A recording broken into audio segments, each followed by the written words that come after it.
সাংবাদিক ভাইয়েরা, আইন শৃঙ্খলা দায়িত্বে নিয়োজিত ভাইরা এবং আট দলের আমাদের বিভিন্ন পর্যায়ের নেতা কর্মী এবং সম্মানিত সুধীমণ্ডলী, আসসালামু আলাইকুম ওয়া রাহমাতুল্লাহি ওয়া বারাকাতুহু।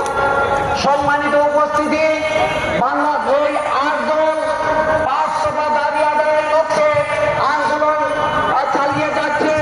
আমরা ইনশাআল্লাহ এই 5 দফা দাবি আদায়ের মাধ্যমে আগামী জাতীয় সংসদ নির্বাচনে আমরা অংশগ্রহণ করব এবং ইসলামী দলগুলোর ঐক্যের মাধ্যমে যেখানে যে দলের প্রার্থী নির্বাচনে অংশগ্রহণ করবে সেই প্রার্থীকে আমরা সবাই মিলে আমরা নিরলস প্রচেষ্টার মাধ্যমে দেশবাসীকে সাথে নিয়ে আমরা নির্বাচিত করব, বিজয়ী করব এবং ইসলামী শক্তি ইনশাআল্লাহ আগামীতে এ দেশ শাসনের সুযোগ পাবে। এ দেশ থেকে ইনশাআল্লাহ ঘুষ দুর্নীতি বন্ধ হবে, চাঁদাবাজি দখলবাজি এই টেন্ডারবাজি বন্ধ হবে।